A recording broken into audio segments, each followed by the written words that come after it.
আসসালামু আলাইকুম। আসার মিনি কিচেনে সকল বন্ধুদের স্বাগত জানিয়ে শুরু করছি। আজকে আমি নিয়ে এসেছি বিনা তেলে ছাতু দিয়ে মুচমুচে বেগুন ভাজা রেসিপি। আর ছাতু দিয়ে এই মুচমুচে বেগুন ভাজা রেসিপি খেতেও কিন্তু অসাধারণ লাগে। আর যারা কম মশলায় খাবার খেতে পছন্দ করেন বিনা তেলে, তাদের জন্য কিন্তু পারফেক্ট একটা রেসিপি।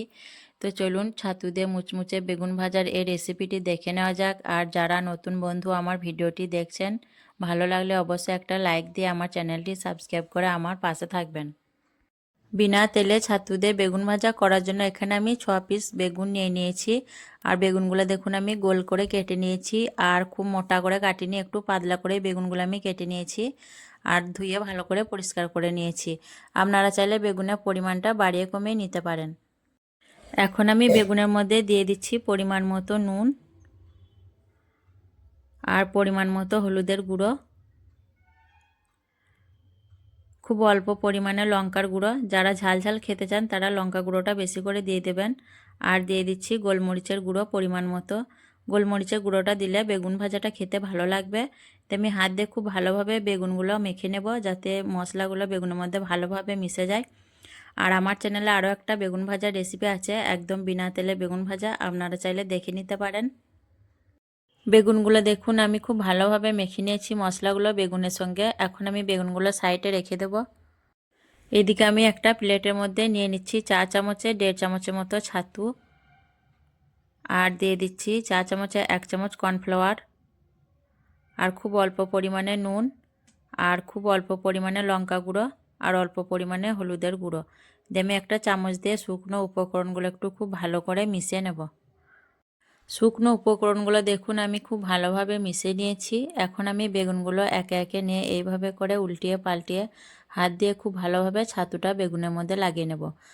আর দেখে বুঝতে পারছেন কীভাবে আমি বেগুনের মধ্যে ছাতুটা লাগিয়ে নিচ্ছি। আর এই ছাতুর সঙ্গে কর্নফ্লাওয়ারটা কিন্তু অবশ্যই দেবেন, তাহলে বেগুন ভাজাগুলো খুবই মুচমুচে হবে। তো এইভাবে করে আমি সব বেগুনগুলো ছাতুটা লাগিয়ে নেব। বেগুনের মধ্যে দেখুন আমি ছাতুগুলো খুব ভালোভাবে লাগিয়ে নিয়েছি, সবগুলো বেগুনই লাগানো হয়ে গেছে। এখন আমি বেগুনগুলো ভেজে নেব। বেগুনগুলো ভাজার জন্য আমি গ্যাস অন করে একটা তাওয়া বসিয়ে দিয়েছি, আর চা চামচে 1 চামচ সাদা তেল দিয়ে দিলাম। দিয়ে আমি তেলটা তার মধ্যে খুব ভালো করে ব্রাশ করে নেব।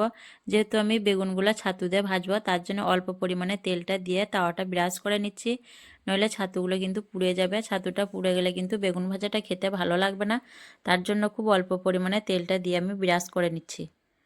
তাওয়ার মধ্যে আমি তেলটা খুব ভালো করে ব্রাশ করে নিয়েছি। এখন আমি বেগুনগুলো একে একে তার মধ্যে দিয়ে দিচ্ছি।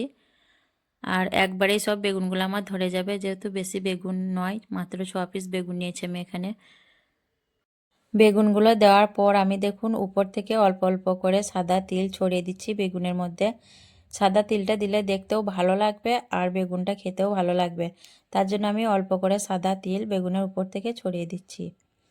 আর এই বেগুনের মধ্যে আমি কিন্তু আর তেল ব্যবহার করব না, শুধুমাত্র ওই অল্প তেলের মধ্যে বেগুনটা আমি ভেজে নেব। যেহেতু আমি ছাতু দিয়ে ভাজছি বলে অল্প তেল ব্যবহার করলাম। ছাতু ছাড়া ভাজলে পুরো একদম বিনা তেলেই বেগুনটা ভেজে নিতে পারবেন।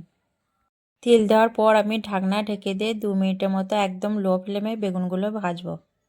2 মিনিট পর আমি ফিরে এলাম। দিয়ে এখন ঢাকনাটা খুলে নিচ্ছি। দিয়ে আমি একটা কাঁটা চামচের সাহায্যে বেগুনগুলো আমি একে একে পাল্টে নেব। একবার সব বেগুনগুলি আমি একে একে পাল্টে নেব। বেগুনগুলো সব পাল্টে নেওয়ার পর দেখুন আবারও আমি ঢাকনা ঢেকে দিয়ে আরও 2 মিনিটের মতো আমি লো ফ্লেমে বেগুনগুলো ভাজতে থাকবো। আরও 2 মিনিট পর আমি ফিরে এলাম। আর ঢাকনা ঢেকে দিয়ে ভেজে নেওয়ার ফলে বেগুনগুলো দেখুন খুব ভালোভাবে সেদ্ধ হয়ে গেছে, খুব বেশি সময় লাগেনি বেগুনগুলো সেদ্ধ হতে। দিয়ে আবারও আমি উল্টে পাল্টে দেখুন বেগুনগুলো ভেজে নিচ্ছি। আর এখন আমি ঢাকনা ছাড়া আরও 2-3 মিনিটের মতো বেগুনগুলো উল্টে পাল্টে ভেজে নেব, তাহলে আমার বেগুন ভাজাগুলো হয়ে যাবে। বেগুনগুলো কিন্তু ভালোভাবে সেদ্ধ হয়ে গেছে, শুধু মুচমুচে করার জন্য এখন আমি ঢাকনা ছাড়া 2-3 মিনিটের মতো ভেজে নেব, তাহলে বেগুন ভাজাটা আমার হয়ে যাবে। বেগুনগুলো দেখুন আমার খুব ভালোভাবে ভাজা হয়ে গেছে মুচমুচে করে। এখন আমি একে একে বেগুনগুলো তুলে নিচ্ছি। আর যারা খুব কম তেল মশলা খেতে পছন্দ করেন, তারা কিন্তু এইভাবে বেগুন ভেজে খেতে পারবেন। যারা বেশি তেলের কারণে বেগুন ভাজা খেতে পছন্দ করে না, তারা কিন্তু এইভাবে ভেজে খাবেন, দেখবেন খুবই টেস্টি হয় বেগুন ভাজাটা খেতে। বেগুনগুলো আমি সব তুলে নিচ্ছি, তারপর আপনাদের দেখিয়ে দেব কেমন হয়েছে। মাশাআল্লাহ, দেখুন বেগুন ভাজাগুলো দেখতে কিন্তু খুব লোভনীয় হয়েছে আর খুবই ভালো লাগছে দেখতে। এখন আমি একটু ভালো লাগার জন্য দেখুন উপর থেকে কিছুটা ধনেপাতা দিয়ে সাজিয়ে দিচ্ছি, দেখতে ভালো লাগবে তার জন্য। আর আজকের এই বিনা তেলে ছাতু দিয়ে মুচমুচে বেগুন ভাজা রেসিপি কেমন লেগেছে অবশ্যই কমেন্টে জানাবেন। ভালো লাগলে লাইক করবেন, শেয়ার করবেন আর আমার চ্যানেলটি সাবস্ক্রাইব করে আমার পাশে থাকবেন। আসবো আবার অন্য কোনো রেসিপি নিয়ে। সকলে ভালো থাকবেন, সুস্থ থাকবেন। আল্লাহ হাফেজ।